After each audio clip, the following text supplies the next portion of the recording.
पहले आचार्य थे, और आज आचार्य की श्रेणी में बहुत सारे हमारे नए भाई बहन भी जुड़ चुके हैं।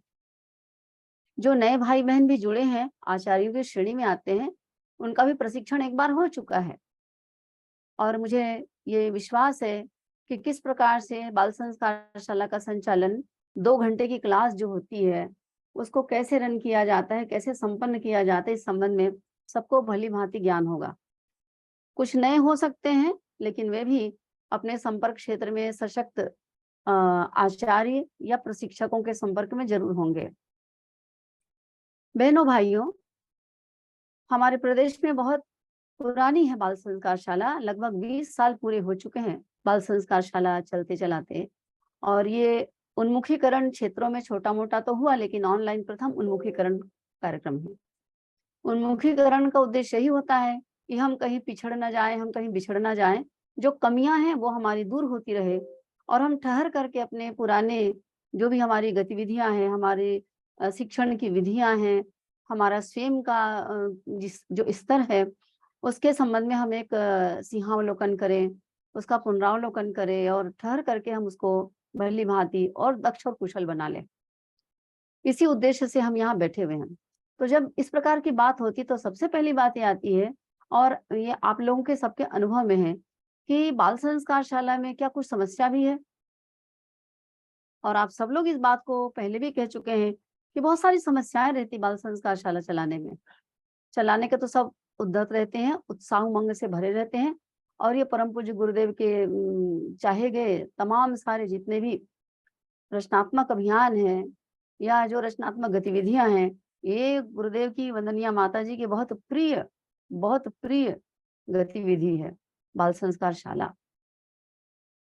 तो सबसे पहले हम बात यहीं से करना चाहेंगे आप सबके सामने, कि बाल संस्कार शाला को आगे यदि हम प्रशिक्षण के क्रम में ले जाते हैं, तो वही सारी बातें आती हैं।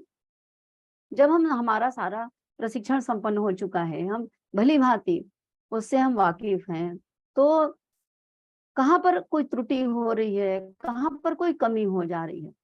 तो जब हम उसका पुनरावलोकन करते हैं, तो सभी लोगों को ये आमंत्रण दिया गया था, आप लोगों को आमंत्रित किया गया था, समस्याओं के संदर्भ में।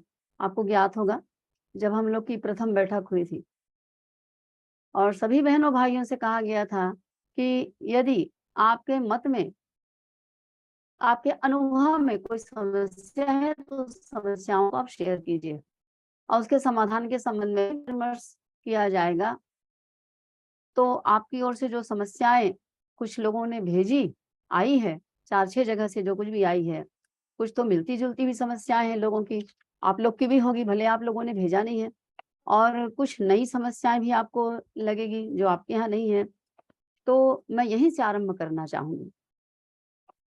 हो सकता है आपके यहाँ कोई समस्या ना हो, लेकिन ये भविष्य में भी समस्या आ सकती है। समस्याओं के संबंध में बाल संस्कार शाला की किताब में भली-भाँति दिया गया है। आचार्य से संबंधित समस्या अलग, बालकों से संबंधित समस्या अलग, आर्थिक समस्या अलग, व्यवस्था संबंधी समस्या अलग, अन्य प्रकार की समस्याएँ, तो पालकों से संबंधित समस्याएँ, उसमें सब कुछ दिया गया है। लेकिन सारी समस्याएँ सबके ऊपर लागू नहीं होती। लेकिन अब जो प्रायोगिक रूप से क्षेत्रों में चल रहा है, व्यावहारिक रूप से, प्रायोगिक रूप से, उसमें जो समस्याएँ निकल कर के आई हैं, मैं सबसे पहले उसको आपके सामने रखना चाहूँगी, ताकि आप अपने स्वयं के पास भी अगर कोई समस्या है, तो उसके साथ में इसको मिला कर के देखिए कि क्या ये सत्य है? इसके संबंध में हम जागरूक हो जाएँ, तो आगे हमारा जो प्रशिक्षण का जो क्रम है, आगे उन्मुखीकरण का जो क्रम है, वो ज़्यादा सफल होगा। पहली बात, सबसे पहली बात ये, अब जब कहते हैं कि बड़ी समस्या क्या है? तो एक ही बड़ी समस्या क्या? बच्चे नहीं आते, बच्चे घट जाते हैं, कम हो जाते हैं। अब प्रश्न उठता है, तह में जाएँ, बच्चे क्यों नहीं आते? तो अच्छा नहीं लगता, बोर लगता है, मन नहीं लगता, एक रास्ता रहती है। तो एक समय के बाद में आना बंद कर देते हैं, या देर से आते हैं, मतलब उबाऊ लगना, नीरसता है, बोरिंग है, इत्यादि, इत्यादि। मतलब वो संस्कारशाला की आवश्यकता महसूस नहीं करते, जिस तरीके से वो पढ़ने आते हैं। एक तो ये हो गई बात। अच्छा, आते हैं, उसमें छोटे बच्चे शामिल हो जाते हैं, एक तो ये हो गया। कहीं तो ये है कि बच्चों का अटेंडेंस का आता पता नहीं है, ये बताया जाता है कि उपस्थिति नहीं लेते, जबकि उपस्थिति पंजी लेकर के जाना अनिवार्य है, उसमें मार्गदर्शिका में पहले ही लिखा है। मतलब आपने रजिस्टर नहीं बनाया, इसका ही मतलब हो गया। फिर कुछ तो ऐसा है कि जो टीचिंग डायरी बनाई जाती पहले, जो 14 नंबर पेज में है, अ, आचार्यों को तो ये रटा हुआ है कि 14 नंबर पेज में है नमूना टीचिंग डायरी का, जिसके आधार पर वो सप्ताह में पढ़ाए जाने वाले पाठ्यक्रम को वो बहुत व्यवस्थित तरीके से एक डायरी मेंटेन करते हैं, उसके आधार पर आगे बढ़ते हैं। अब टीचिंग डायरी नहीं बनाते हैं, अब टीचिंग डायरी नहीं बनाए तो वो जैसे तैसे चलता है, मतलब वो व्यवस्थित तो नहीं रहेगा। फिर दूसरी बात, एक बात एक भी इसमें आती है कि जो पालक हैं, जब हम पहली बार उनका रजिस्ट्रेशन करते हैं, उनके घर जाते हैं पंजीयन करने के लिए, तो विधिवत उनका पंजीयन नहीं किया जाता। यदि विधिवत पंजीयन किया जाता है, तो उनको पालकों को एक प्रपत्र मिलता है, उनको उनकी कटिंग मिलती है, जिसमें कि बाल संस्कारशाला के जो उद्देश्य हैं, वो बहुत सुंदर तरीके से उसको समझाया गया। उसमें लिखा रहता है, तो काफ़ी कुछ उनको समझ में आता है। और उद्घाटन होता है जब उद्घाटन होता है, तो उद्घाटन भी शायद विधिवत उद्घाटन नहीं होता कई जगह, ये भी देखा गया है। विधिवत उद्घाटन नहीं होने के परिणाम स्वरूप जो बाल संस्कारशाला का इतना शानदार जो उद्देश्य है, उस उद्देश्य से जो उनके पालक होते हैं, बच्चों के अभिभावक होते हैं, वो अनभिज्ञ रहते हैं। कितना शानदार काम और कितने ऊंचे दर्जे का काम हमारे आचार्यों के द्वारा किया जा रहा है, इससे अनभिज्ञ रहते हैं, और संस्कारों से भी अनभिज्ञ रहते हैं वो, कि उनको क्या संस्कार मिलना चाहिए। अब इसका परिणाम ये होता है कि पालकों के द्वारा बच्चों को कोई जो प्रेरित करने वाला काम होना चाहिए, जरूरी काम है, तो वो पालक लोग उनको अभी प्रेरित प्रेरित नहीं कर पाते हैं, और उनकी भूमिका जो है वो नगण्य जैसे हो जाती है, जबकि उनकी भूमिका बहुत ही अनिवार्य है।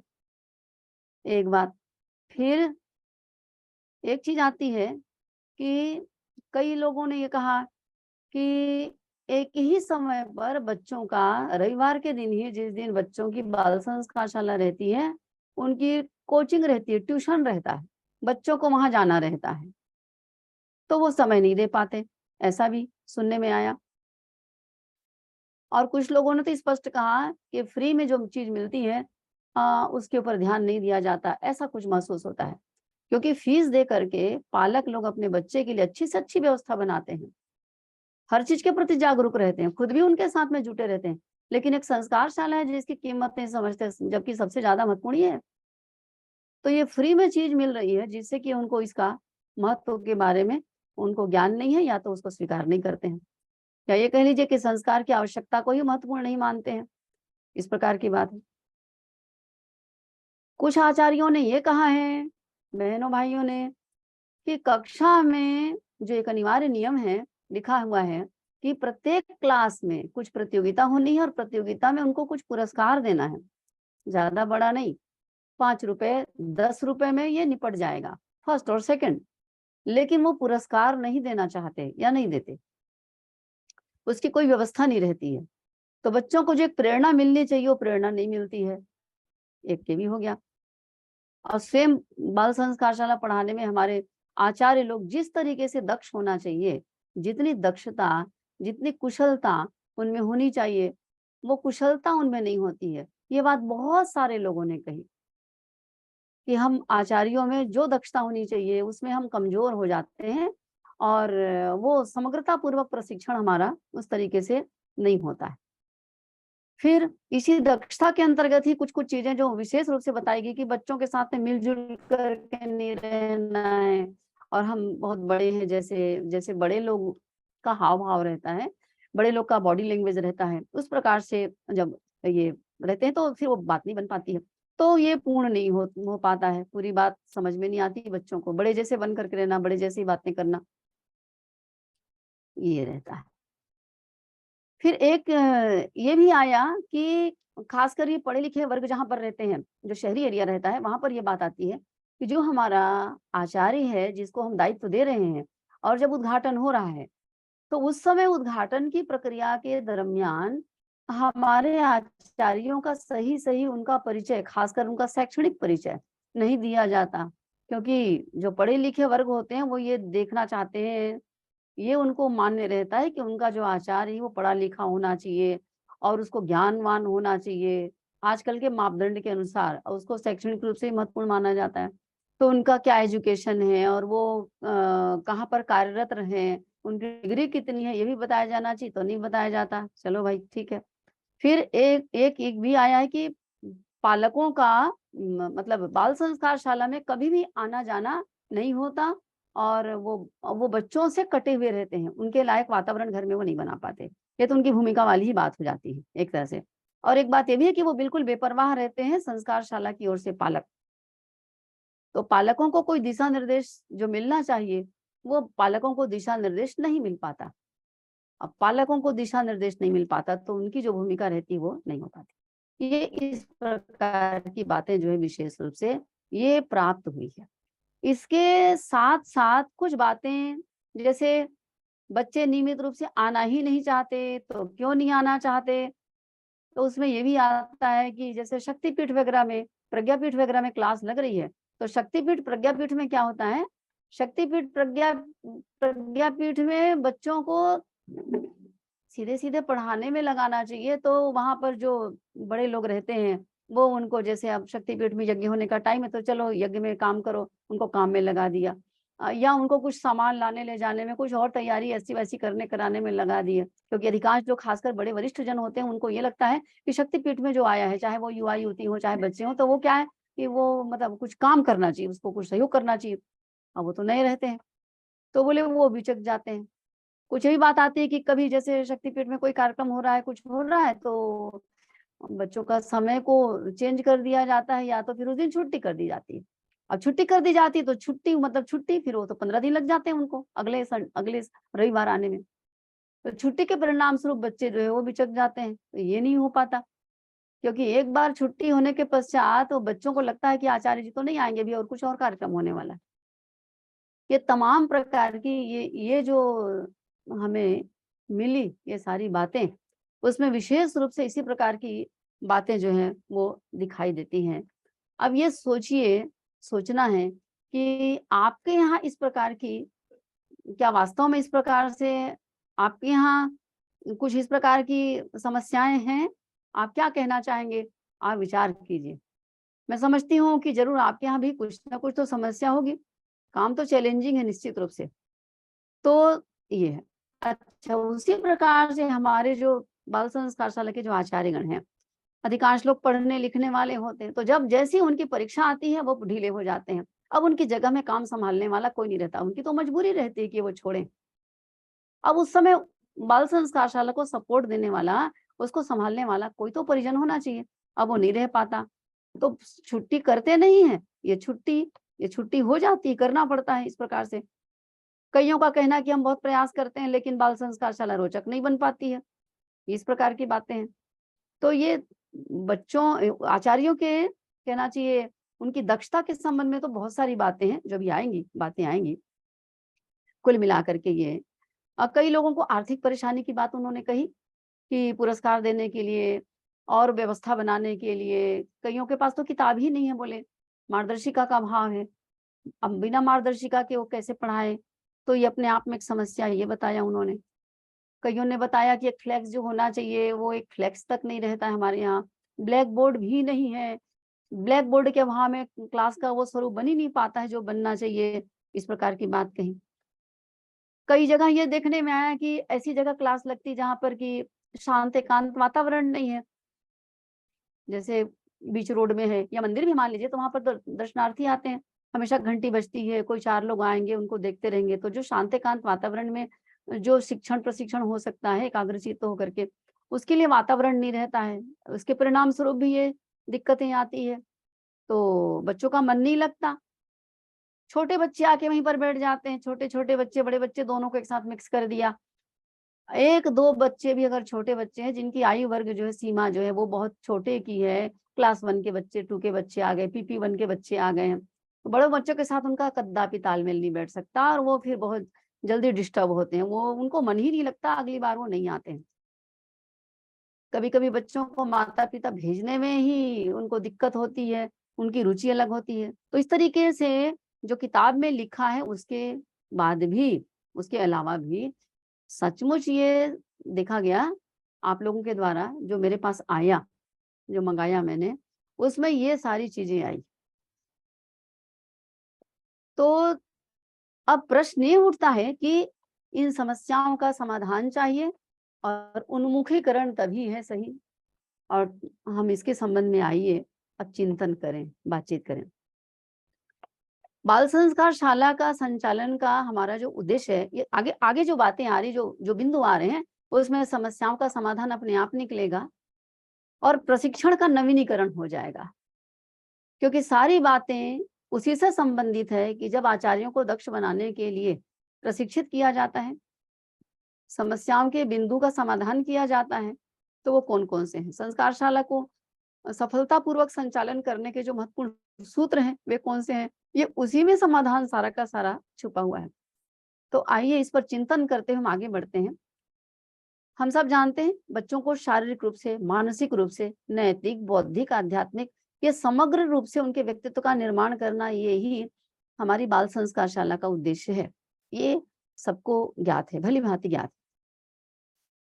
अब जब बात आती है कि क्या किया जाए, तो पहले ही हमारा दिमाग बिल्कुल साफ होना चाहिए, हमारा नजरिया बिल्कुल क्लियर रहना चाहिए कि जो बाल संस्कार शाला हम चलाने जा रहे हैं, उसमें बच्चों को इस वर्ष जिनको हम बुलाएंगे, उनको अगले वर्ष भी बुलाएंगे। 2 साल में उनका ये सिलेबस खत्म हो पाएगा। उसके पश्चात उन बच्चों को हम किशोर संस्कार शाला में भेजना है। किशोर संस्कार शाला में जब प्रशिक्षित होंगे, 2 साल उसमें बीतेगा और उसके पश्चात यही बच्चे परिपक्व होकर के तब वो युवा शिविर के हिस्से बनेंगे 4 वर्ष बाद। इस तरह से लगातार उसमें परिपक्वता बढ़ती रहनी चाहिए, बढ़ाना है, उनको सतत अपने संपर्क में बनाए रखना है। शायद सबसे पहली बात, शायद ये नजरिया प्रत्येक आचार्य का या प्रशिक्षक का शायद संभवतः नहीं होता है। हम ये सोचते हैं कि 1 साल अभी बुला लेते हैं, कुछ पढ़ा लेते हैं, उसके पश्चात देखा जाएगा आगे। ये जो एक विजन है हमारे दिमाग में आगे ले जाने का, उनको पूरी तरह से पोषण देने का, तब तक जब तक कि वो पूर्ण परिपक्व नहीं हो जाते हैं, ये शायद हमारे दिमाग में नहीं है पूरी तरह से। यदि ये रहेगा, तो निश्चित रूप से हमारी दक्षता में भी, हमारे क्रियाकलापों में, हमारे उसमें जो भी इन्वॉल्वमेंट है, संलग्नता है, उसमें बहुत फर्क पड़ जाएगा। तो सबसे पहली बात तो ये मैं निवेदन करूंगी सभी बहनों भाइयों से, इस बात की ओर ध्यान दें। वो जो पूंजी भगवान ने हमारे हाथ में बाल संस्कार शाला के नन्हे-नन्हे बच्चों के रूप में, बालकों के रूप में, बालिकाओं के रूप में दी है, वो ऐसी पूंजी है जिसको सहेज करके, जिसको परिपक्व बना करके हमें अंततः जैसे हम हैं उस प्रकार से उन्हें बनाना है। उनको श्रेष्ठता के उत्तरोत्तर अग्रिम पंक्ति की ओर बढ़ाते हुए, उनको आगे बढ़ाते हुए उस स्थान, उस शिखर पर पहुंचाना है और ये हमारी जिम्मेदारी है। और हम बहुत भाग्यशाली हैं जिनको ये काम मिला हुआ है। अपनी भाग्य की हर किसी को सराहना करनी चाहिए जिन्होंने इसमें अपनी संलग्नता दिखाई, अपना समय दान कर रहे हैं, प्रतिभा दान कर रहे हैं। शिक्षक हो चाहे वो ना हो, सबसे पहली बात। अब बात आती है कि ये इतने भाग्यशाली, जिस विधा से हम भाग्यशाली हैं, इस विधा से हम जुड़े हुए हैं। और जहाँ पर दक्षता की बात आती है, तो आचार्यों की दक्षता, जैसे कि बात होती है हमेशा आचार्यों की दक्षता, 95-98% दारोमदार निश्चित रूप से आचार्यों के ऊपर होता है। और यदि आचार्य दक्ष है तो अपने ही बलबूते काफी कुछ कठिनाइयों को, प्रतिकूलताओं को वो चीर करके आगे बढ़ सकता है और बहुत कुछ आगे बढ़ सकता है और बढ़ा सकता है। तो हमारा आचार्य दक्ष नहीं रहता, तो क्यों नहीं रहता है, क्या चाहिए उसके लिए? हम अपनी समीक्षा भी करते चले हैं।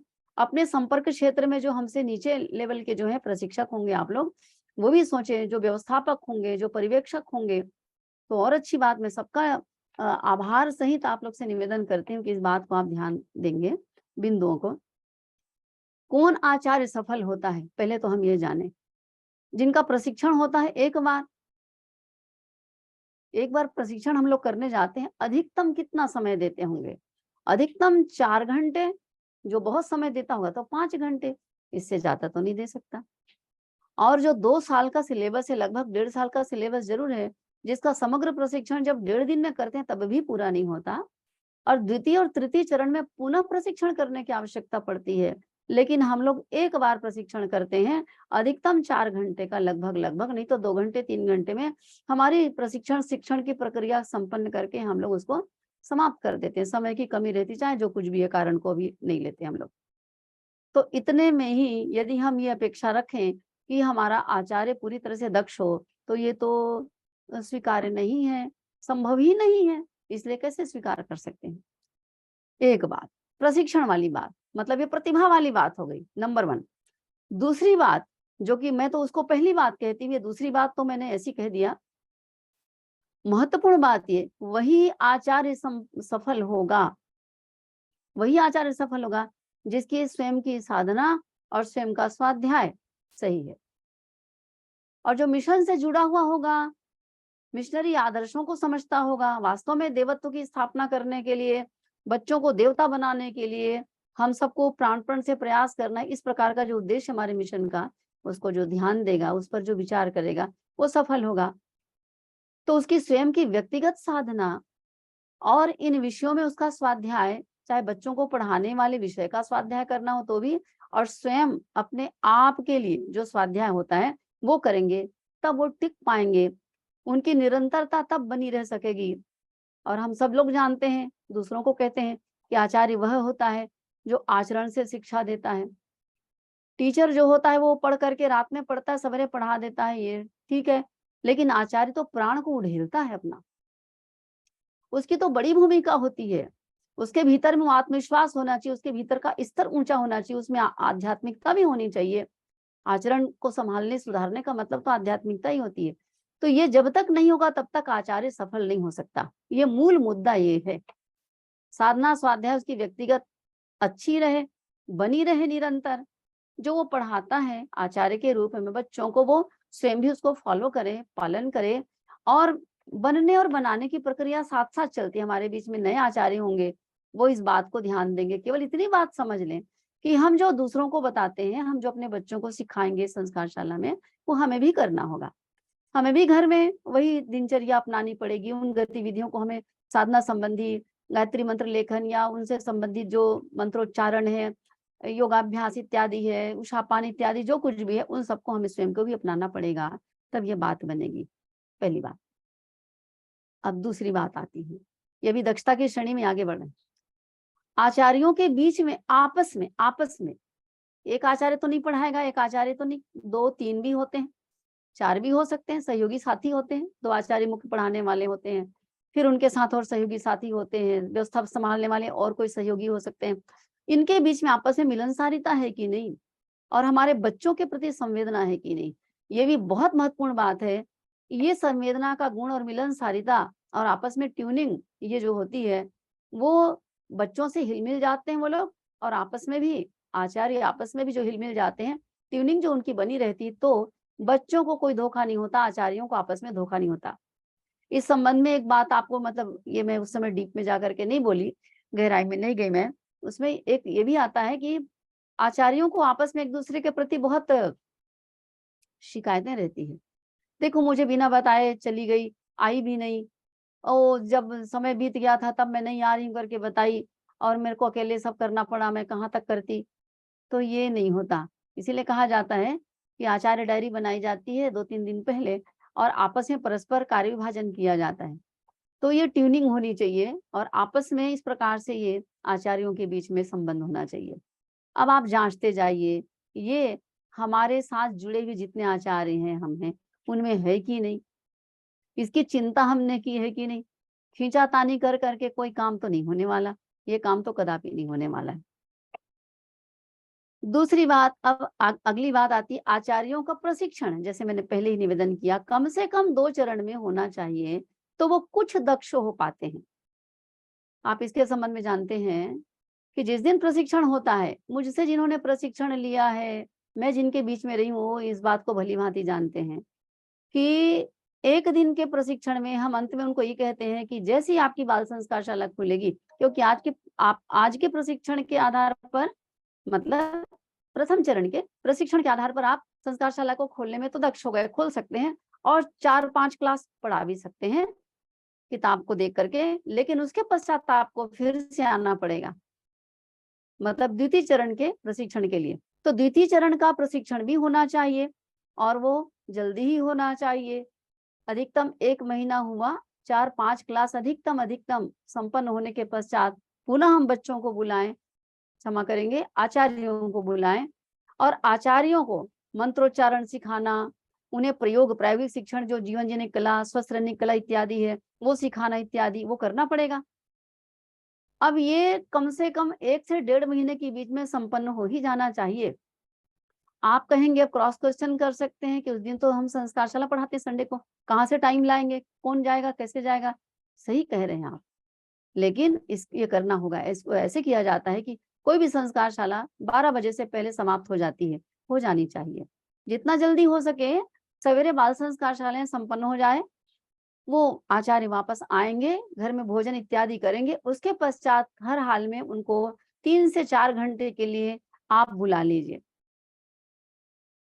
ज़्यादा से ज़्यादा आधे 1 घंटे में आने-जाने की व्यवस्था हो सकती है जहाँ, उस एरिया आचार्यों को एक स्थान पर इकट्ठा करके उनको आगे का मंत्रोच्चारण है, योग है, प्रायोगिक शिक्षण है, संगीत है, इत्यादि जो कि एक ही दिन की कार्यशाला में, एक ही दिन के प्रशिक्षण संपन्न नहीं हो पाता है, वो उनको बताना होता है और वो भली-भाँति इसको जब समझते हैं सब लोग, वो करेंगे तब वो आगे बढ़ पाएँगे। तो उनकी दक्षता का भार बड़े प्रशिक्षकों के ऊपर है या उनकी व्यवस्था बनाने वालों के ऊपर है।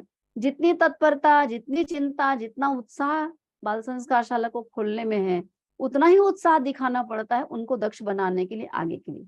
और इसमें बहुत सारी समस्या का समाधान हो जाता है, क्योंकि समाधान के लिए अभ्यास करना ज़रूरी है और अभ्यास का क्रम इसी आधार पर चलता है। हर डेढ़ 2 महीने में उनको बुला करके या आजकल तो अब मीडिया आ गई है, ये अपना हम लोग ऑनलाइन जुड़ जाते हैं। कोशिश करेंगे हम 1 आध महीने के पश्चात इस प्रकार का क्रम शुरू करें और प्रांत स्तर पर उनको दक्ष करने के लिए लगातार 1 महीने के लिए 1-1 घंटे के लिए 1-1 घंटे के लिए शाम को उनको समय दिया जाए या आधे घंटे के लिए दिया जाए। लेकिन वो बात की बात है, आपकी ज़िम्मेदारी, अपनी ज़िम्मेदारी तो आपके ही हाथ में रहेगी। अगली बात जो बहुत बड़ी कमी देखी गई है, वो ये पर्यवेक्षक की आवश्यकता पड़ती है। बाल संस्कारशाला चलाने वाले जो आचार्य होते हैं, नए-नए होते हैं, दक्ष होते हैं थोड़े बहुत, लेकिन उनकी समस्याएँ होती है। स्थान संबंधी समस्या, पैसे की समस्या, व्यवस्था की समस्या और तमाम सारी समस्याएँ होती है आपस में। तो उस समस्याओं को कौन सुनेगा और वो अच्छा काम कर भी रहे हैं, तो कोई उनके सिर पे हाथ रखने वाला, पीठ ठोकने वाला नहीं, उनको शाबाशी देने वाला नहीं है। हर अच्छा काम करने वाला व्यक्ति कुछ ना कुछ तो प्रशंसा भी चाहता है, लेकिन बहुत से लोगों ने बताया उनको कोई देखने ही वाला नहीं है, खोल करके छोड़ दिया बस। तो पर्यवेक्षक आप किताब में देखिए जो आपकी बाल संस्कारशाला की मार्गदर्शिका है, पर्यवेक्षक के लिए स्पेशली पर्यवेक्षक के लिए उसमें टिप दिया हुआ है, एक फॉर्म दिया हुआ है, उसका उद्देश्य दिया हुआ है और अधिकांश बाल संस्कारशालाएँ ऐसी हैं जिनका कोई लेना-देना रखने वाला कोई पर्यवेक्षक नहीं, अधिकांश ऐसी चलता है जो कि बहुत बड़ी कमी है। ये जितनी समस्याएँ आती हैं, उन समस्याओं का ढेर सारा समाधान पर्यवेक्षक अगर है, तो उनके माध्यम से आसानी से निकल सकता है और निकला है। इसीलिए पर्यवेक्षक की व्यवस्था बनाई गई। तो पर्यवेक्षक की आवश्यकता है। अब आप देखें कि पर्यवेक्षक आपके यहाँ है कि नहीं है और ये पर्यवेक्षक का काम कौन करेगा? पर्यवेक्षण करने का मतलब ये नहीं कि उनका बॉस बन करके हम वहाँ पर जाएँगे उनका सुपरविज़न करने के लिए, नहीं। उनको बड़े भाई बन करके, चाचा जी बन करके, बड़े बाबूजी बन करके उनका हाथ बटाने के लिए, समस्या का समाधान करने के लिए, उनको शाबाशी देने के लिए, उनका हौसला अफ़ज़ाई करने के लिए जाना है। समस्याएँ पूछनी है, उनका हल निकालने के लिए उनके हाथ मजबूत करने के लिए प्रयास करना है और ये काम करने वाला पर्यवेक्षक होता है। और हाँ, पर्यवेक्षक वही हो सकता है जो इस विधा का जानकार होगा। कोई भी व्यक्ति यदि सोचेंगे कि हम हमारे अग्रणी हैं, गायत्री परिवार के हैं, बहुत पुराने बाबूजी हैं, तो वो पर्यवेक्षण करने नहीं, वो पर्यवेक्षण नहीं कर सकते। हाँ, वो प्रेम स्नेह करने के लिए, प्रेम बाँटने के लिए जा सकते हैं, इसमें कोई खराब बात नहीं है और बहुत अच्छी बात है। लेकिन वास्तव में विधिवत पर्यवेक्षण का जो काम है, वो उनके द्वारा नहीं हो पाएगा, बल्कि ये तो उन्हीं के द्वारा हो पाएगा जो इस विधा से भली-भाँति परिचित हैं। मतलब जिन्होंने स्वयं प्रशिक्षण लिया, जिन्होंने बाल संस्कारशाला संचालन की विधा को जानी है, चलाते हैं या जिन्होंने प्रशिक्षण दिया है, इस प्रकार। मैं इसी संदर्भ में एक बात आपको याद दिलाना चाहूँगी कि यूट्यूब चैनल में, प्रांतीय युवा प्रकोष्ठ का यूट्यूब चैनल है, यूट्यूब चैनल में सारे प्रशिक्षण उसमें सम्मिलित किए गए हैं और आप उसकी प्लेलिस्ट में जाकर के बड़ी आसानी से अपने मोबाइल में जाकर के आप सारा प्रशिक्षण ले सकते हैं। जिसका अभ्यास आपको करना है, नहीं है, उसका अभ्यास कर सकते हैं। जिस भी विधा से अनभिज्ञ हैं, उस विधा को आप फिर से निकाल कर देख सकते हैं, उससे प्रशिक्षित हो सकते हैं, उसका अभ्यास कर सकते हैं बड़ी आसानी से प्लेलिस्ट में जाकर के।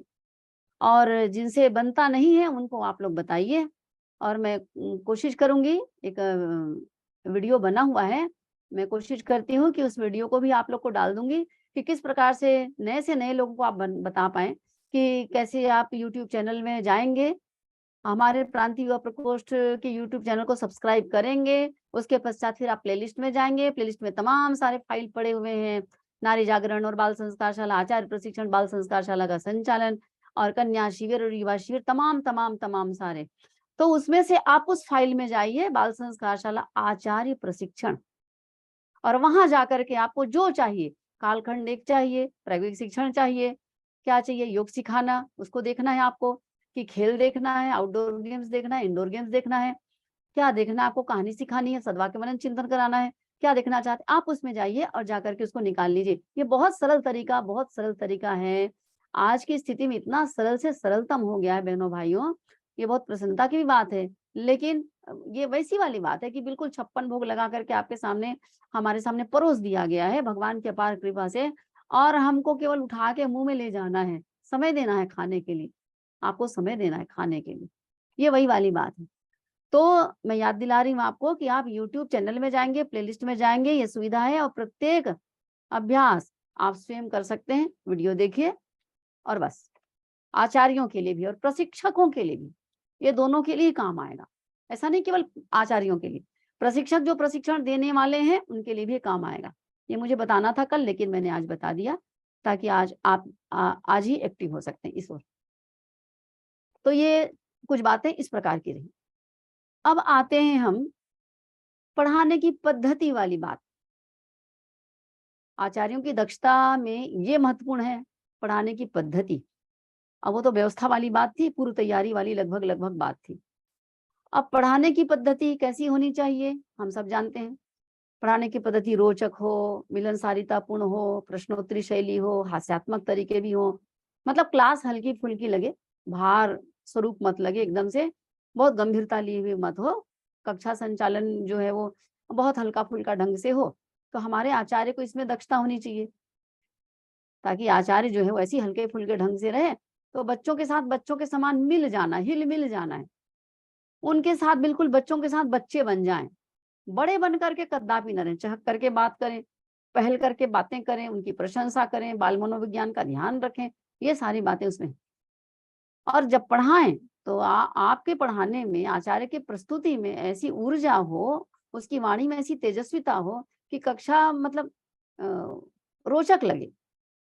तो इसके लिए क्या करना पड़ेगा? आत्मविश्वास को जगाना पड़ेगा। आत्मविश्वास जागता कैसे है? हर एक के पीछे कारण छुपा हुआ है। आत्मविश्वास रहेगा तो आप तेजस्वितापूर्ण तरीके से चहक करके और ऊर्जान्वित होकर के आप उनके सामने प्रस्तुति करेंगे। अब ये कैसे आएगी बात? जब कक्षा की भली-भांति तैयारी करेंगे।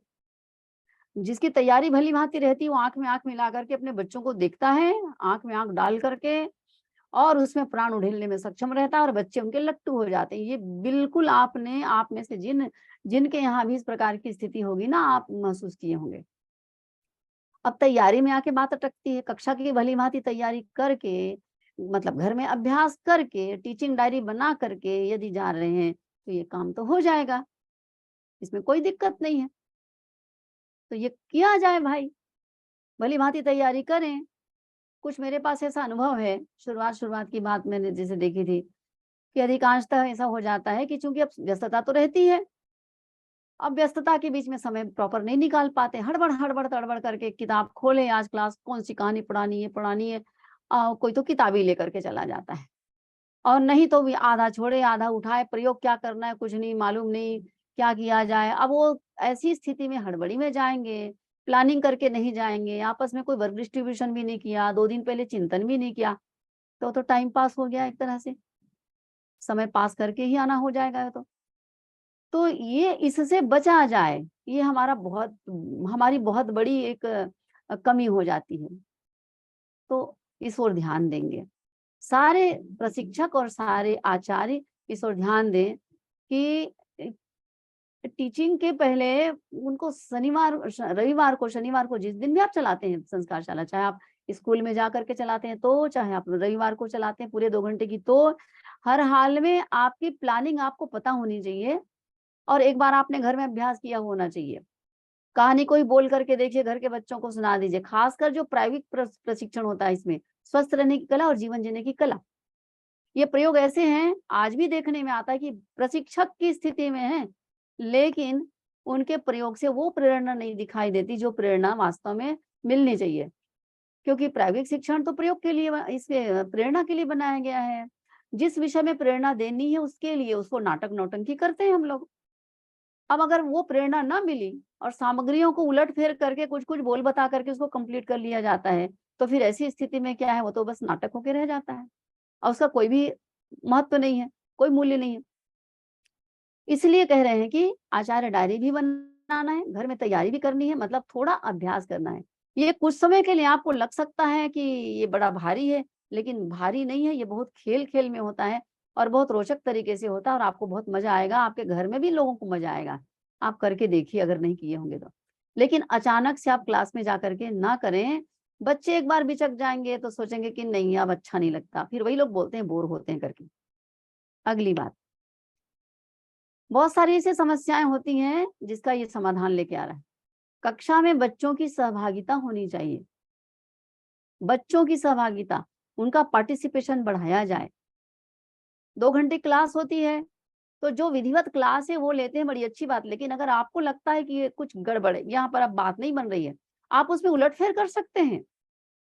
लेकिन उलट-फेर करने का मतलब ऐसा नहीं कि उसी ढर्रे पर चल करके उनको खेल ही खिलाते रहें, ऐसा भी ना हो। बच्चों को कहानी सुनाने के लिए बोलिए, आमंत्रित करिए, बच्चों को कुछ चुटकुला सुनाने के लिए बोलिए, गीत गाने के लिए बोलिए, बच्चों की प्रतियोगिताएँ कराइए, बच्चों से उनके मन की बातें सुनिए, बच्चों से उनके अनुभव को साझा करिए, करवाइए। जब प्रयोग करते हैं आप, तो प्रयोग करते समय बच्चों को भी बुला लीजिए, उनको कुछ कैंची को पकड़ा रहे हैं, कोई इधर से सुई धागा पकड़ा रहे हैं, एक को मोमबत्ती पकड़ा दिया, किसी को कुछ पकड़ा दिया कर जैसे उनकी सहभागिता बढ़ती है, बच्चों को मज़ा आने लगता है। उनकी रुचि जो है बढ़ जाती है। तो ये है, बच्चों से अभिव्यक्ति भी लिया जा सकता है, बच्चों से अभिव्यक्तियाँ लीजिए। किसी सप्ताह कुछ करिए, किसी सप्ताह कुछ करिए, तो बच्चों की सहभागिता ज़रूरी है और बहुत ज़रूरी है। फिर इसी के साथ में प्रत्येक क्लास में बच्चों को कुछ न कुछ प्रेरणा स्वरूप उनको पुरस्कार देना अनिवार्य है। अब यहाँ पर एक समस्या आई थी कि बोले पुरस्कार देने के लिए पैसा नहीं रहता है, कहाँ से पैसा निकालें? किताब के लिए पैसा नहीं है, कहाँ से पैसा निकालें? तो इस बारे में तो मैं एकदम एकदम ऐसा कोई मतलब रूल बना करके तो मैं ऐसा नहीं बोल सकती, भई सबकी अपनी-अपनी परिस्थितियाँ होती हैं। लेकिन मुझे नहीं लगता कि ये इतनी बड़ी समस्या है। आप देखिए आप आप देखिए जून महीने में भी यदि आप खोल लेते हैं, जुलाई में खोल लिए, से लेकर के फरवरी तक आपकी बाल संस्कारशाला चलेगी। कुल मिला के कितने सप्ताह होते हैं? प्रत्येक सप्ताह आप ₹15 मान करके चलिए, अधिकतम ₹10 में हो जाएगा वो। लेकिन आप मैं ₹15 कहती हूँ चलिए, 1 सप्ताह में ₹15 इस हिसाब से आप कितना खर्च करते हैं? मैं कहती हूँ ₹1000 के आस-पास ही आपका खर्च होगा, इससे ज़्यादा खर्च नहीं होने वाला है। अगर एक बाल संस्कारशाला में 40-50, 25-30 बच्चों के बीच में साल भर में, एक सत्र में ₹1000 खर्च होता है, वो ₹1000 कितना है? आप सोचिए। तो जो गायत्री परिवार के कार्यकर्ता उस गाँव में रहते हैं या उस संस्था से जुड़े हुए हैं या गायत्री शक्तिपीठ के हैं, मैं तो कहती हूँ आप इसमें आचार्यों को, पालकों को सबको जोड़ सकते हैं और वो खुशी-खुशी इसमें जुड़ जाएँगे। बहुत से लोग तो दानदाता भी होते हैं, उनके द्वारा ये काम किया और करवाया जा सकता है। ₹1000 से ज़्यादा भी लगता है तो भी किया करवाया जा सकता है, लेकिन मुझे नहीं लगता कि इतना खर्च आता होगा। आप कलर पेंसिल दे दीजिए, छोटा वाला स्केल दे दीजिए, लिखो और फेंको वाला पेन दे दीजिए, छोटा-मोटा स्टिकर दे दीजिए, इस प्रकार से करिए।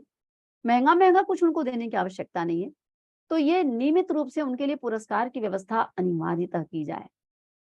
आप देखेंगे इससे बहुत फ़र्क पड़ेगा और बाल मनोविज्ञान का ध्यान रखिए, प्रशंसा, शाबाशी, क्लास के भीतर भी, क्लास के बाहर कहीं मिल जाते हैं तो भी, ये उनका ध्यान रखा जाए और अटेंडेंस जरूर क्लास में लिया जाए।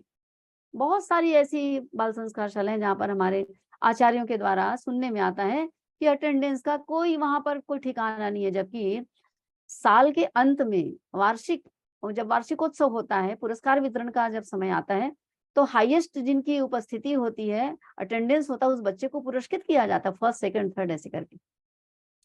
तो जब हमारे पास रिकॉर्ड ही नहीं रहेगा तो आप तो उनका रिकॉर्ड भी नहीं रख सकते। जब रिकॉर्ड नहीं है तो रिकॉर्ड के अभाव में किसको आप चिन्हित करेंगे, किस बच्चे को चिन्हित करेंगे? तो यदि आपके यहाँ, आप ध्यान दीजिए, अगर कोई अटेंडेंस नहीं हो रहा है तो अटेंडेंस लेना अनिवार्य, अटेंडेंस डायरी बनाइए, अटेंडेंस डायरी बनानी पड़ेगी।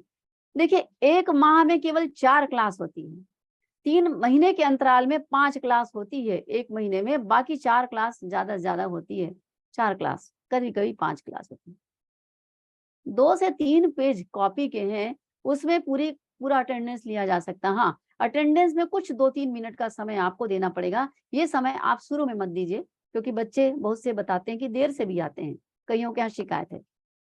आप अंत में लीजिए उनका अटेंडेंस, और या तो बीच में जब उनको 5 मिनट के लिए 2 कालखंड के बाद में छोड़ा जाता है और गीत गाते हैं, उस समय आप ले सकते हैं।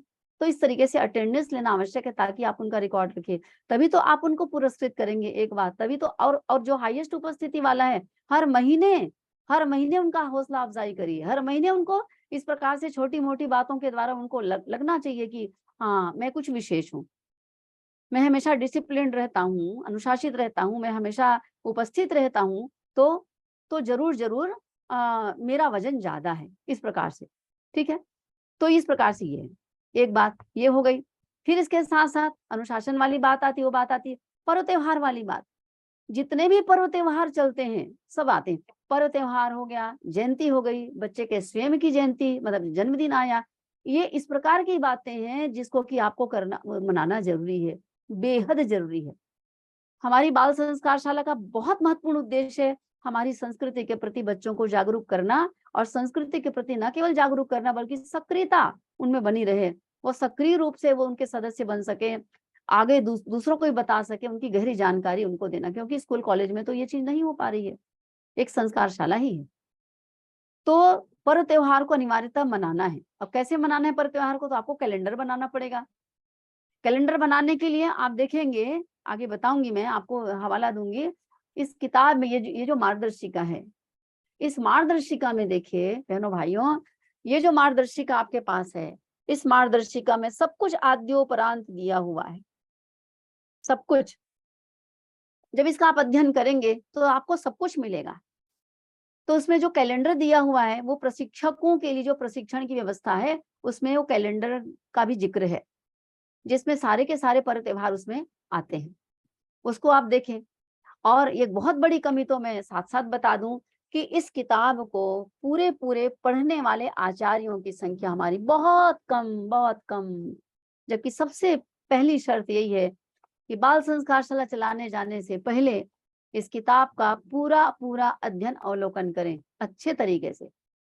और ये इतनी सरल मार्गदर्शिका है, इसके जो भाषा है समझाने की, इसमें जो वाक्य लिखे गए हैं, वो इतना सरल है कि हर किसी को समझ में आता है। 8वीं क्लास पढ़ा हुआ व्यक्ति इसको बहुत अच्छे से समझ सकता है और इसको क्रियान्वित भी कर सकता है। तो आप आचार्य लोग के लिए तो ये कोई दिक्कत वाली बात है नहीं। लेकिन ये देखा गया है, वो लोग स्वयं बताते हैं कि इसको हमने पूरा पूरा नहीं पढ़ा, कि जब पढ़ाने जाते हैं तो थोड़ा बहुत पलट लेते हैं, यहाँ से यहाँ मंत्र ले लिया, यहाँ से ये कर लिया, बस उतना ही देख लिया, उसके पश्चात फिर सबको भूल जाते हैं। तो ये जो हमारी बहुत बड़ी कमी है, ये भी खत्म हो जाएगी अगर इसके संबंध में हमने ध्यान दिया तो। ये बात हो गई। अब उसके पश्चात बात आती है पढ़ाने के लिए जो तैयारी करते हैं, तो तैयारी में क्या क्या बातें आएंगी, साथ साथ ही चल रहा है सब। तो आरंभ से अंत तक अवलोकन कीजिए। अभी मैंने बताया बाल संस्कार शाला की मार्गदर्शिका को एक तो उपलब्धि नहीं रहती है तो उपलब्ध कराना जरूरी है। अब उपलब्ध हो गई तो उसको पूरा पढ़ना जरूरी है, उसका अवलोकन करना जरूरी है। मेरा दावा है, मैं कह रही हूँ कि ये अनुभव की बात बता रही हूँ आपको, यदि आपने इसको पूरा अवलोकन कर लिया, आधी से ज्यादा समस्याएं आपकी वैसी समाप्त हो जाएगी। एक और दूसरा क्यों? क्योंकि आपके मन में कई प्रश्न उठ खड़े होंगे प्रायोगिक अभ्यास के संबंध में, खेल के संबंध में, योग के संबंध में, मंत्रोच्चारण के संबंध में, शुद्ध लयबद्ध अभ्यास करने के संबंध में ये आपको आवश्यकता महसूस होगी और आप तत्पर भी होंगे अभ्यास करने के लिए। अन्यथा अन्यथा शिथिलता बनी रहेगी। कई ऐसे आचार्य होते हैं, थोड़े दिन पढ़ाते हैं, उसके पश्चात वही तो पढ़ाना पड़ता है। ये मतलब मैं आप ही लोगों से सुन करके बोल रही हूँ, जितनी बातें सुना हुआ मेरा अभी के वर्तमान समय में। बोले वही तो पढ़ाया जाता है, वही तो बताना रहता है। मतलब वो पढ़ने वाला तो बोर होता, पढ़ाने वाला भी बोर होता है। इसका ये तात्पर्य हुआ कि हम उसको भली-भांति नहीं समझा पाए हैं, वो अपनी भूमिका को नहीं समझ पाया है। तो इस तरीके से ये ना हो, उसके लिए ज़रूरी है। और पेज नंबर 14 आचार्य डायरी, टीचिंग प्लान जिसमें दिया हुआ है, ये तो रटा हुआ होना चाहिए। इस टीचिंग डायरी को देख करके उसके अनुसार आपने अपना वो बनाया कि नहीं, आप ध्यान दीजिए। मतलब पढ़ाने की पूर्व तैयारी के क्रम में ये बात आती है। आपने अटेंडेंस रजिस्टर बनाया है कि नहीं और आप उसको लेकर के जा रहे हैं कि नहीं, ये ध्यान दीजिए। आपने मंत्रोच्चारण का जो मंत्र बच्चों से स्तुति करवानी है, वंदना करवानी है, वो जो प्रयोग कराना है, जो योग में जो स्टेप्स बताने हैं उनको, जो-जो आसन कराने हैं, जो प्राणायाम का पूर्वाभ्यास उनको बच्चों को कराना है, उसका पूर्वाभ्यास आपने किया है कि नहीं? करके देखा है कि नहीं? अब अपने से आप प्रश्न कीजिए, आपको उसका जवाब मिल जाएगा। सर्वाधिक कमी यही रह जाती है कि वो प्रयास पहले से अभ्यास पहले से नहीं किया है। तो वो उनका जो प्रदर्शन रहता है, परफॉर्मेंस रहता है क्लास में एज़ ए आचार्य, वो अच्छे तरीके से नहीं रहता और बच्चों को रोचक नहीं लगता। और एक बात और, आप किताब देख के तो नहीं पढ़ाते कहीं?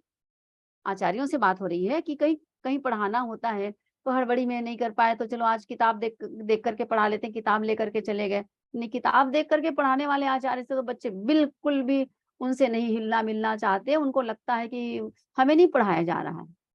बिना किताब देखे ही शिक्षण देना है, आँख में आँख मिला करके उसके लिए हमको उसके लिए अपने आप को तैयार करना पड़ेगा। जब तैयार अपने आप को कर लेंगे तब हम सफल हो पाएँगे, ये ध्यान रखने की बात। तो क्लास को हर हाल में हमें रोचक बनाना है, ये सारी बातें उसी से संबंधित हैं, कक्षा के भीतर भी और कक्षा के बाहर मतलब तैयारी के संबंध में भी। सफल संचालन के क्रम में जब हम आते हैं, बाल संस्कार शाला के, तो इसमें ढेर सारी बातें अभी आप लोगों को जो बताई गई, वो सब सारे के सारे जो हैं, वो आपकी किताबों में दिया हुआ है। यदि परिणाम मूलक हमको चाहिए, परिणाम चाहिए, सही परिणाम चाहिए, मेरा बच्चा कुछ बन करके निकल गया, तो हमें कुछ उसके लिए पहले ही योजनाबद्ध तरीके से योजना बना करके शुरुआत करनी पड़ेगी। वही बातें फिर आएगी, क्या-क्या करना पड़ेगा? प्रति सप्ताह बच्चों का अटेंडेंस लेना, उनको गृह कार्य देना। क्लास समाप्त हो रही है, उसके पहले बच्चों को होमवर्क देना ज़रूरी है। एक मतलब उससे क्या होता है, होमवर्क देने से एक उपसंहार जैसा हो जाता है क्लास का, कि बच्चों आपने आज क्या-क्या सीखा देखिए और आपको होमवर्क मिल रहा है। तो कक्षा के अंत में उनको बताएँगे आप कि आज हमने क्या सदविचार किया? हाँ, हमने ये किया। करत करत अभ्यास के जड़मति होत सुजानिए। हाँ, क्या कहानी सुनी आपने? ये सुनी। आपको क्या शिक्षा मिली? ये शिक्षा मिली। प्रयोग क्या सीखा आपने स्वस्थ रहने की जीवन जी कला में? ये हाँ। तो ये होमवर्क है आपका, आप सबको माता-पिता का प्रणाम आपसे करना है। आज से आपको उषापान करना है, ठीक है बच्चों? ऐसा-वैसा करके। आपने क्या योग सीखा? आज कौन-सा प्राणायाम का अभ्यास किया? हाँ, आज आपने भ्रामरी का अभ्यास किया है। आज आपने अनुलोम-विलोम का अभ्यास किया है। आपने 3 आसन आज किए हैं। तो वो आसन कौन-कौन से ये हैं, अब ये आपको प्रतिदिन स्नान करने के पश्चात या पहले करना है और आपने जो गायत्री मंत्र का जप किया, वो गायत्री मंत्र आपको प्रतिदिन करनी, ये आपका होमवर्क है। ये होमवर्क देना आवश्यक है, लिखने-पढ़ने वाला होमवर्क तो नहीं मिलेगा उनको, यही होमवर्क रहेगा। प्रथम कालखंड में जो कुछ भी उन्होंने किया, मंत्रोच्चारण जो किया, धरती माता को प्रणाम किया, कर दर्शन किया, धरती माता को प्रणाम किया, उषापान किया वगैरह-वगैरह जो कुछ भी आपने बताया, उस क्लास में उस दिन, वो सब उनके होमवर्क में जाएगा। होमवर्क अनिवार्य, अटेंडेंस अनिवार्य, ये ज़रूरी है। इसके साथ-साथ एक बात की ओर आपका ध्यान आकर्षित करना चाहूँगी मैं, कि क्लास में जो है विधिवत, वो तो सो है, उसी के उसमें आप जोड़ सकते हैं क्लास को रोचक बनाने के लिए, बात रोचक बनाने की हो रही है जब, तो ये बात इसमें आ जाती है। अभी जैसे बरसात का मौसम है, वृक्षारोपण की बात हम लोग कर रहे हैं, पौधारोपण की बात कर रहे हैं, सरल-सरल तरीका है उसका। आप तरु मित्र योजना से अपने बच्चों को ज़रूर परिचित कराइए, श्रमदान से परिचित कराइए, स्वच्छता सफाई से परिचित कराइए। बच्चों के हाथ से तुलसी रोपण कराइए, पॉलीथीन में मिट्टी भरवाने वाला काम करिए। आप सोचेंगे हाँ, तो तैयारी तो करनी पड़ेगी। आप यदि 1 पाव पॉलीथीन खरीदे, तो उसमें कितने सारे पॉलीथीन रहेंगे? ढेर सारे। तरु मित्र योजना से तो सब कार्यकर्ता लोग परिचित हैं भली-भांति, तो वो बच्चों को दीजिए, बच्चों को तरुमित्र बनाइए, उनको घर में पौधे पालने के लिए कम से कम 4-5 पौधे बेटा अपने घर में लगा करके पालो, रोज पानी देना, ऐसा-वैसा करके उनको सिखाइए। स्वच्छता सफाई सिखाइए, वहीं क्लास लगी जहाँ पर वहीं आस-पास, यदि स्कूल परिसर है तो चलो आज अपन परिसर की सफाई भी करते हैं। ज़्यादा नहीं, 10-15 मिनट के लिए, ज़्यादा नहीं। लास्ट में भी कर सकते हैं आखिरी में, ये ज़्यादा अच्छा है। तो रोज़ा किस तरीके से बनता है? बच्चों को यहाँ-वहाँ कहीं पिकनिक पे ले जाना है, वो भी ज़रूरी है। पिकनिक पे ले जाते हैं। पिकनिक पे ले जाने के लिए कोई लंबा-चौड़ा कोई वो योजना नहीं बनानी है आपको, बहुत पैसा जिसमें लगे। आप जहाँ रहते हैं वहीं पर कहीं कोई मंदिर है, वहाँ घुमाने कर ले जा सकते हैं, शक्तिपीठ वहाँ पर है, वहाँ ले जा सकते हैं। आप ऐसे ही कोई किनारा है, बगीचा है, नदी का किनारा है, कोई बगीचा है मान लीजिए, वहाँ ले जा सकते हैं। गाँव में तो लोग जो है वो खेत खलिहान में ले जाते हैं, कोठार बियारा में ले जाते हैं। और वहाँ बच्चों को थोड़ा नया परिवेश मिला, खेल खिला दिए, कोई नए आचार्य को बुला दीजिए, आप मेरे यहाँ आ जाइए, मैं आपके यहाँ चली गई। कुछ नया दूसरे आचार्यों के द्वारा कहानी सुना दी गई, खेल खिला दिया गया। आजकल तो फ़ोटो खींचने का ज़माना है, तो बच्चों को और रोचक लगता है, कोई दिक्कत ही नहीं है। बच्चों को चेंज चाहिए, वो चेंज दीजिए उनको आप थोड़ा-सा। क्लास के भीतर भी हो सकता है, बाहर ले जाकर के भी हो सकता है, किसी भी तरीके से हो सकता है। ये हो गया। और और क्या करेंगे? वर्ष के अंत में वार्षिकोत्सव, ये आवश्यक है। वार्षिकोत्सव होती है जैसे स्कूल में, कॉलेज में, उसी प्रकार से वार्षिक प्रतियोगिता, वार्षिक पुरस्कार वितरण और सांस्कृतिक कार्यक्रम, ये सबको मिला करके एक हम वार्षिकोत्सव का आयोजन करते हैं। पेज नंबर 10 में आप देखिएगा, इसी मार्गदर्शिका में इसका उल्लेख किया गया है। आपने पढ़ा होगा तो आपको ज्ञात होगा, जिन्होंने किया होगा, बहुत से लोग करते हैं। वार्षिकोत्सव के द्वारा ही समापन करना है। जैसे गरिमामय तरीके से उद्घाटन करते हैं, वैसे ही गरिमामय तरीके से समापन करना है, और ये समापन फरवरी के महीने में ही करना है, बीच में नहीं करना है। बीच में करेंगे मतलब वैसे ही उसको बाल संस्कार शाला को छोड़ देते हैं, जिसका कोई माई-बाप नहीं है। ये बहुत गलत हो जाता है। जिसको हमने पाला-पोसा उसको आगे तक बढ़ाना छोड़ करके, अच्छा समस्या आती है, ऐसी बात नहीं समस्या नहीं आती, तो समस्या से किसी को वाकिफ भी नहीं कराया जाता। आप अपने से बड़ों को समस्या को बताइए, व्यवस्थापकों को बताइए, आप इधर भी फ़ोन कर सकते हैं। हो सकता है ऐसी कोई बात हो जिसको समाधान यहीं से निकाला जा सके, तो इस प्रकार की बात है। फिर एक बात आती है, परीक्षा लेने की बात आती है। परीक्षा लेना ज़रूरी है। क्या परीक्षा लेंगे? मतलब वार्षिक मूल्यांकन के रूप में, इसमें बहुत सुंदर आप देखेंगे, वार्षिक मूल्यांकन के लिए इसमें आध्यात्मिक डायरी भराना, वार्षिक मूल्यांकन करना, इसमें जितने प्रपत्र हैं, वो प्रपत्र इसमें दिया गया है। आप पीछे जाएँगे ना, तो आपको इसमें मिलेगा। क्वेश्चन पेपर मिलेगा, प्रश्न पत्र। वो प्रश्न पत्र इतना आइडियल है, यदि उस प्रश्न पत्र को आइडियल मान करके आपने शुरू से ही अपनी मानसिकता बना ली, कि इसमें इस प्रश्न में जो कुछ भी उल्लेख है, उसके अनुसार मुझे अपने बच्चों को ढालना है, तो ये भी एक तरीका है, अच्छा तरीका। क्योंकि आपने संस्कार शाला खोलते समय आरंभ में ही आपने सोच लिया कि मुझे अपने बच्चों को इन विधाओं का ज्ञान इस सत्र में देना आवश्यक है, मेरे बच्चों को पारंगत होना चाहिए। जब आपने पहले ही अपना विजन क्लियर रखा है, तो आप वो करेंगे, क्योंकि ये सारी की सारी आपकी योजना में आ गई, आपकी प्लानिंग में आ गई। तो जब आप साप्ताहिक योजना बनाएँगे, तो उस योजना में शामिल रहेगा। आप 100% नहीं कर पाएँगे, तो भी आप बहुत ही ज़्यादा उद्देश्य के, लक्ष्य के करीब ज़रूर पहुँचेंगे आप। बिल्कुल, बहुत ज़्यादा उसके करीब पहुँचेंगे, ये विश्वास। लेकिन ये होना चाहिए। लेकिन बहुत सारी जगह ऐसी है जहाँ पर परीक्षा का कोई आयोजन ही नहीं होता है, वार्षिक मूल्यांकन ही नहीं होता है। वार्षिक मूल्यांकन 2 तरह से होता है, घर-घर में जाकर के उनके संस्कार के बारे में जानकारी हासिल करना गुप्त रूप से, उनके घर में विज़िट करना, एक ये, और दूसरा ये परीक्षा बैठा करके लेते हैं। आप इसको देख सकते हैं। घर-घर में जाने वाला जो क्रम है, वो तो आपको वैसे भी करना है, वो आगे आऊँगी इस बात में। तो मैं अभी आपका ध्यान इस ओर आकर्षित करना चाहती हूँ कि क्लास को रोचक भी बनाना है, क्लास को पूर्ण भी बनाना है, हमको उद्देश्य को पूरा भी करना है, तो हमें किस क्रम से गुज़रना पड़ेगा। बच्चों की क्लास लेते हुए जब 2 महीने का समय बीत जाए, डेढ़ 2 महीने का समय बीत जाए, उसके पश्चात उनको आध्यात्मिक डायरी भरवाई जाती है। पेज नंबर 44 में, ये पेज में आपको मिलेगा, उसका नमूना दिया हुआ है। उसको फ़ोटोकॉपी करानी पड़ती है। प्रत्येक बच्चे को 1 महीने का 1 फॉर्म दिया जाता है। 22 पॉइंट उसमें है, और वो 22 पॉइंट ही उनका शिक्षण होता है। उसके संबंध में उनको जानकारी होनी चाहिए। तो जानकारी कौन कराएगा? तो उसके संबंध में हमारा आचार्य जो होता है उसको आइडियल मान करके शिक्षण देता है और फिर उसको तैयार करता है कि भैया इसको अकेले ही भरना है आपको।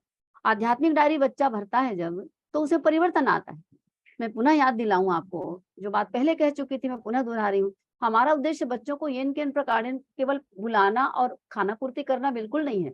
बच्चों में परिवर्तन दिखना चाहिए, बच्चों के स्वभाव में, बच्चों की आदतों में, उसकी दिनचर्या में ये एक परिवर्तन दिखना चाहिए। उनके माता पिता को लगना चाहिए कि हाँ मेरा बच्चा कुछ बदला।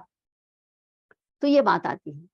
तो वार्षिक मूल्यांकन करना है, आध्यात्मिक डायरी भरवाना है। प्रत्येक माह भी आप मासिक मूल्यांकन कर सकते हैं, ऊपर से ऐसे, और पुरस्कृत करके उसको रोचक बना सकते हैं, ताकि बच्चे को लगे कि अरे यहाँ तो हर महीने जैसे यूनिट टेस्ट होता है ना, क्वार्टरली टेस्ट होता है, हाफ ईयरली टेस्ट होता है, उस प्रकार से भी इस काम को हम कर सकते हैं। ये रोचक बनाने की ही विधा है, ताकि बच्चों को लगेगा कि जो नहीं आते हैं उनको ये लॉस होता है, और जो हम नियमित रूप से जाते हैं तो हमको ये फायदा रहता है। इस प्रकार से समस्या समाधान के दृष्टिकोण से यदि हम देखें, तो आवश्यक सूत्र जो कुछ भी आपको जो किताब में मिलेगा, और अभी जो बातें, जैसे बहुत सारी बातें आपस में मेल खा रही हैं, और इन सब से आप भली-भांति जानते हैं। फिर भी मैं दोहरा दूं आपको कि आवश्यक सूत्र क्या है समस्याओं का समाधान करने का। रिपीट होंगी बात, और ये बहुत जरूरी है कि आपको कंठस्थ भी रहे। अनुपस्थित बालकों के घर घर जाना आवश्यक, अनिवार्य, आवश्यक, अवश्य संपर्क करें। अनेक समस्याओं का समाधान बालकों और पालकों से आत्मीय संबंध बन जाना बनाना। संस्कारशाला चलाने, सफलतापूर्वक चलने का एक बड़ा जो उसके पीछे का जो कहना चाहिए कारण जो होता है, या सफलता का जो रहस्य है, वो इसमें छुपा हुआ है कि हम अपने बच्चों के साथ और उनके पालकों के साथ कितने आत्मीय हैं, या हमारा उनसे कितना अनौपचारिक संबंध है, ऑफिशियल नहीं, औपचारिक नहीं, अनौपचारिक संबंध है। उनके घर में भी विजिट करिए। बालकों और पालकों से व्यक्तिगत संपर्क करना, उनसे आत्मीय संबंध बनाना, और हाँ, बच्चों को डांटना फटकारना तो बिल्कुल नहीं है। वो कितना भी उदंडता करें, उदंड बालक को जिम्मेदारी दे दीजिए, एक समाधान उसका है।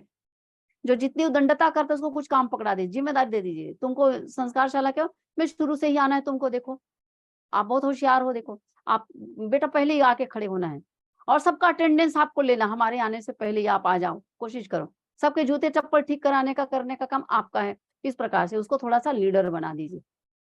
लड़की हो चाहे लड़का, कोई उदंडता कर रहा है तो डांटे फटकारने से क्या होगा, डांटने फटकारने से तो सेकंड टाइम बच्चा शायद वो ना भी आए, देख करके भागने लग जाए। अगली बात, पालकों के साथ गोष्ठी होना अनिवार्य है। जहां पर पालक गोष्ठी की जाती है, उसका फायदा ये होता है कि पालकों को, अभिभावकों को आपकी कीमत समझ में आती है कि आचार्य कितना अपना मन प्राण उड़ेलता है, कितना ज्यादा ये लोग डिवोटी हैं, कितने ज्यादा समर्पित होकर के समाज के काम में, सेवा के काम में लगे हुए हैं, और मेरे बच्चों के लिए तो भगवान है। जब अभिभावक समझ लेता है आपकी भूमिका को, तो निश्चित रूप से आपको भगवान से कम का दर्जा नहीं देता। क्योंकि आजकल अभिभावकों, पालकों की सबसे बड़ी यही समस्या है, जो वो महसूस करते हैं कि मेरा बच्चा कुछ ऐसा है, इसको कोई बाहर से व्यक्ति आकर के समझा दे। उनकी बड़ी पीड़ा है ये। अब वो चूंकि संस्कार को स्वयं नहीं समझ पाते, आपकी भूमिका को स्वयं नहीं समझ पाते कि आप कितना महत्वपूर्ण काम करते हैं, कितने ईमानदार और कितने जवाबदार हैं, बच्चे उनके हैं, ईमानदारी जवाबदारी आपकी उनके प्रति है, और आप इतना महत्वपूर्ण जो उनको सेवा दे रहे हैं, वो जानते नहीं है। वो कब जानेंगे, जो पालक गोष्ठी में आएंगे और जब आप उनके घर जाएंगे। पालक गोष्ठी में हर कोई नहीं आएगा, हम उनके घर जा सकते हैं। एक दिन में सबके घर तो नहीं जाना है, बीच बीच में जाना है। हम लोग वैसे भी गायत्री परिवार के लोग जो लोग हैं, या जिनको कहना चाहिए कि एक दूसरे के साथ हिलने मिलने में, अपनी बातचीत दूसरों तक पहुंचाने में, ये इसमें जिसमें जिसमें ज्यादा रुचि रुचिकर लगती हो, उन लोग की मास्टरी रहती है। और बाद में फिर वही लोग जो नए आचार्य, उनको मैं बताना चाहती हूँ इसके संबंध में कि बाल संस्कारशाला चलाने वाले, घरों में संपर्क करने वाले, विशेष रूप से घर में संपर्क करके उनसे बातचीत करने वाले, उनकी वाक क्षमता इतनी बढ़ जाती है, इतनी शानदार उनकी वाक क्षमता रहती है कि वो किसी का भी मन मोह ले। इंटरव्यू फेस करने में तो वही लोग अग्रणी रहते हैं, बहुत सफल इंटरव्यू होता है उनका, आगे जाकर के उनका भविष्य बड़ा उज्जवल होता है। तो मैं ये कहना चाहती हूँ कुल मिलाकर के पालक गोष्ठी अनिवार्य है, पालकों को अपने अभियान में जोड़ना आवश्यक है। बालक, पालक, आचार्य, ये 3 त्रिकोण होता है, जब तीनों उसमें ज्वाइंट होकर के जब उस उद्देश्य को लेकर के आगे चलते हैं, एक दूसरे को समझते हैं, तो काम बहुत आसान हो जाता है। तो आचार्य और बच्चे तो ठीक है, हम लोगों ने जोड़ लिया, लेकिन पालकों की ना गोष्ठी होती है, ना पालकों को घर में विजिट करते हैं। आजकल तो फ़ोन है, पालकों से आप फ़ोन करके बातचीत कर सकते हैं, उनको अपने बारे में बता सकते हैं, थोड़ा बहुत मिलने-जुलने का काम हो सकता है। एक पम्पलेट है इसके अंतर्गत, ये किताब में ही है कि अभिभावक पालकों की क्या ज़िम्मेदारी है, उनकी क्या भूमिका है। आप वो उनको उपलब्ध करा सकते हैं, कराना ही होता है, जिससे कि वो समझ पाएँ कि उनकी क्या ड्यूटी है बच्चों के प्रति। अपने घर में कैसे वातावरण बनाना है, बच्चों को कैसे प्रेरित करना है, आचार्यों तक अपने बच्चों की बातों को पहुँचा सकते हैं। मतलब जो अभिभावकों का या पालकों का अपना काम है, उनकी ज़िम्मेदारी है, उनकी ज़िम्मेदारी को पूरा करने में हमारे आचार्य जो हैं, वो उनकी सहायता कर सकते हैं, ये उनको पता नहीं है। ये जब उनको समझ में आएगी बात सही तरीके से, तो निश्चित रूप से वो हमारे साथ जुड़ेंगे। ये मैं अनुभव के आधार पर बता रही हूँ। तो ये तब तक नहीं होगा जब तक कि हम उनसे मिलेंगे नहीं, उनको अपने यहाँ बुलाएँगे नहीं, तब तक नहीं होगा। उनको समझाना ज़रूरी है, अभिभावकों को, पालकों को। और जो ये कहते हैं कि हमने सब करके देख लिया, लेकिन फिर भी नहीं होता, तो मैं तो इस ऐसे में ये कहूँगी कि भई सब कुछ करके देख लिया, फिर भी नहीं हो रहा है, तो उसको आप गुरुजी के ऊपर छोड़ दीजिए, भगवान के ऊपर छोड़ दीजिए, उनका प्रारब्ध, उनका संस्कार, उनका प्रारब्ध इतना प्रबल है कि इतनी सारी उनके लिए व्यवस्था और सुविधा होने के बाद भी किसी कोई भूखे व्यक्ति को वो मरणासन में पड़ा है, उनके मुँह में डाल के खिलाया जा रहा है, फिर भी वो खाने को तैयार नहीं है, तो इसमें आप क्या कर सकते हैं? ये उसका ही भाग्य उसका सहयोग नहीं कर रहा, बस ये मान करके चलिए और उसको आप छोड़ दीजिए। आप अपने आप पे संतुष्ट रहिए, आपने अपना काम पूरा किया है। कुछ दिक्कतें और भी आती है, जैसे कि स्थान का परिवर्तन हो जाता है, बच्चों को बिना सूचना दिए और अपनी सुविधा अनुसार आचार्यों के द्वारा कभी-कभी होता अपनी सुविधा अनुसार उनका स्थान परिवर्तन कर दिया जाता है, समय परिवर्तन कर दिया जाता है और उनको पूर्व सूचना नहीं होती है या कभी पूरी छुट्टी कर देते हैं, तो ये इससे बचना चाहिए। पूर्व सूचना के आधार पर ही उनका समय परिवर्तन करें, उनका स्थान परिवर्तन करें, ये ठीक रहेगी। अच्छा, एक महत्वपूर्ण बात आती है आजकल, क्या हो रहा है, खासकर ये जो बड़े नगरों, शहरों में ज़्यादा होता है, जो विकसित जो क्षेत्र होता है वहाँ पर। तो जो बाल संस्कार शाला में आने वाले बच्चे, उनके पालक ही बोल देते हैं, अभी उनका टेस्ट होने वाला है, बच्चों के ऊपर होमवर्क के बड़ा दबाव है उसके लिए उनको टाइम नहीं मिलता। तो ऐसी स्थिति में ये किया जा सकता है, ये कई लोगों ने किया इसको, पहले भी ये बात हुई थी, आपको ध्यान होगा। साइंस है, मैथ्स है, इंग्लिश है, इन सब के बारे में आप अपनी संस्कार शाला में ही आधे घंटे का समय लेकर के बच्चों को हेल्प कीजिए। उनको ये काम कराइए। ट्यूशन है, कोचिंग है, उसमें जाते हैं। आप ट्यूशन कोचिंग वालों के समान को उनको ये कहाँ के लिए बोल रहे हैं? सब जगह के लिए नहीं बोल रहे हैं। जहाँ पर सक्सेस नहीं हो रहा है और ये समस्या बनी हुई है, आप वहाँ ऐसा कर सकते हैं। उनको पढ़ाइए, 2 घंटे क्लास में आधा घंटा उनको ये कराइए, किसी सप्ताह मैथ्स कराइए, किसी सप्ताह इंग्लिश कराइए, ये भी किया जा सकता है, हो रहा है ये, उनको रखना चाहिए। अगर हमारा आचार्य इतना दक्ष है, मतलब पढ़ा-लिखा जो है, आजकल के युवा लोग हैं और उनको मैथ्स, इंग्लिश और साइंस का ज्ञान है, तो वो इस उपाय को स्वीकार करके बच्चों के लिए उपयोग कर सकता है और आप लोग इसके बारे में सोचिए। कइयों ने इसको प्रयोग किया। फिर एक बात और आती है, 2 आचार्यों को ही पढ़ाना है। बहुत सारी स्थितियाँ दिखती हैं कि कोई है ही नहीं सहयोगी। अब कोई सहयोगी नहीं तो क्या करेंगे? होना तो चाहिए 2 सहयोगी, लेकिन नहीं है। तो एक सरल तरीका ये हो सकता है कि जो 9th-10th का बच्चा होता है, आप उसको सहयोगी के रूप में रख लेंगे। उसको रख लेंगे तो क्या होगा? बच्चा सीखेगा भी और वो बड़ा भाई हो गया, बड़ी बहन हो गई। वो आपकी ज़्यादा बात सुनेगा, आपका अच्छा सार्थक सहयोगी होगा। योग कराने में, खेल कराने में, अन्य कार्यों को कराने में आपका ज़्यादा सहयोग करेगा। कोई आपको काम पड़ गया, तो आप पूरी छुट्टी ना करके कम से कम 1 घंटे के लिए ज़रूर क्लास लगाइए। इसमें कोई सहयोगी साथी जो होंगे आपके, अपने अड़ोस-पड़ोस के, वो भी हो सकते हैं। जैसे सहयोगी भी होते हैं ना, घर-घर में बुलाने के लिए जाना है, मान लीजिए बच्चों को इकट्ठा करने जाना है, व्यवस्था बनाने के लिए जाना है, लॉक खोलने के लिए जाना है कमरे का, तो उन्हीं सहयोगियों को लगा दीजिए। कम से कम क्या अटेंडेंस ले लेंगे, एक कहानी सुना देंगे, कुछ खेल खिला करके छोड़ देंगे, वो भी चलेगा। तो जो बड़े बच्चे हैं, वो भी ये काम कर सकते हैं, कर लेते हैं। हमेशा के लिए बड़े बच्चे आपके सहयोगी बन जाएँगे। धीरे-धीरे वो सीख करके आगे वो आचार्य की स्थिति में भी आ जाएँगे। क्योंकि हम लोग 11वीं 12वीं क्लास के बच्चों को ही तो लेते हैं ज़्यादातर शुरुआत में। अगर हमारे पास ज़्यादा एजुकेटेड लोग हैं तो बड़ी अच्छी बात है, कोई परिजन है तो बहुत अच्छी बात है, नहीं है तो क्या करेंगे? तो यही करना पड़ता है। तो इस प्रकार की ये बात है, मैं समझती हूँ कि काफ़ी कुछ बातें इसमें आ गई होंगी। तो बाल संस्कारशाला बंद नहीं होनी चाहिए, बंद होती अपने आप में बहुत बड़ी समस्या है। बंद होने के कारणों पर हम जाएँ, तो ये सारे कारण निकल कर के आते हैं। और उन कारणों के समाधान के रूप में ये आज का ये जो मैंने ध्यान आकर्षित किया आप लोग का, तो ये बिंदु थे। तो कुल मिलाकर ये है कि क्या हो, अधिकांश समाधान ये कुछ सूत्र हैं। एक तो हमारा आचार्य दक्ष होना चाहिए, उसका प्रशिक्षण शिक्षण कई चरणों में हो, पूरा-पूरा हो, घर बैठे भी हो सकता है, ज़्यादा अच्छा होगा आप उनका करें, बीच-बीच में बुलाएँ, कितना भी उनको हम यूट्यूब के माध्यम से वो देखेगा और ऑनलाइन भी कर देंगे, तब भी आपके साथ उनका संबंध होना चाहिए। आप मतलब जो बड़े जो परिजन हैं हमारे, वरिष्ठ जो परिजन हैं, जो प्रशिक्षक हैं, जो व्यवस्थापक हैं, उनके साथ आचार्यों का संबंध और आचार्यों का अपने बालकों के साथ में संबंध। किस प्रकार से कड़ी जो है वो जुड़ी हुई होती है, ये होनी चाहिए। तो आचार्य दक्ष होना चाहिए, उसको सारा ज्ञान हो, धीरे-धीरे शनय-शनय होगा।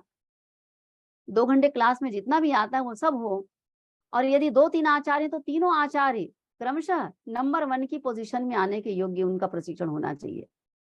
आरंभ में आरंभ में भाई कोई मंत्रोच्चारण करा रहा है, चल गया।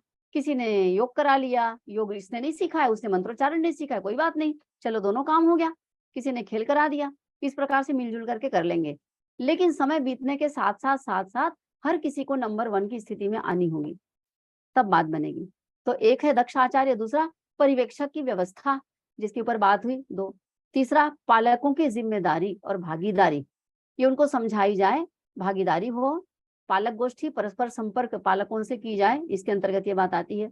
और सबसे महत्वपूर्ण बात जो मैंने आरंभ में कहा था कि प्रतिभा के दृष्टिकोण से कोई कितना भी प्रतिभाशाली है, दक्ष है आचार्य हमारा, प्रतिभावान है, सब में वो हनफन मौला है, ठीक है? इसके बाद भी उसकी स्वयं की साधना और अपना स्वयं का स्वाध्याय, ये आवश्यक है। और जो गायत्री परिवार से डायरेक्ट जुड़े हुए हैं, वो मिशन के बारे में, गुरुदेव माताजी के बारे में, इस मिशन के उद्देश्य के बारे में, इसकी ऊँचाई के बारे में जाने-समझें और उनको जन्माया जाए।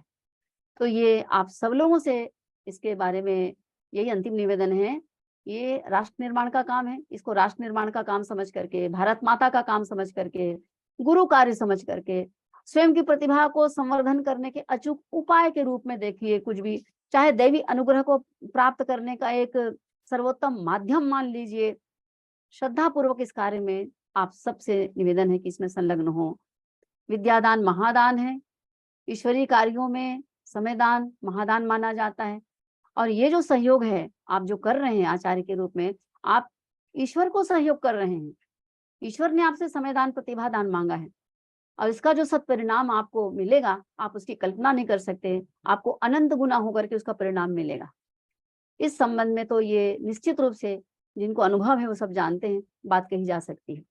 अपनी बात को मैं यहाँ पर समाप्त करती हूँ और अब इसके पश्चात आप सभी आचार्यों से निवेदन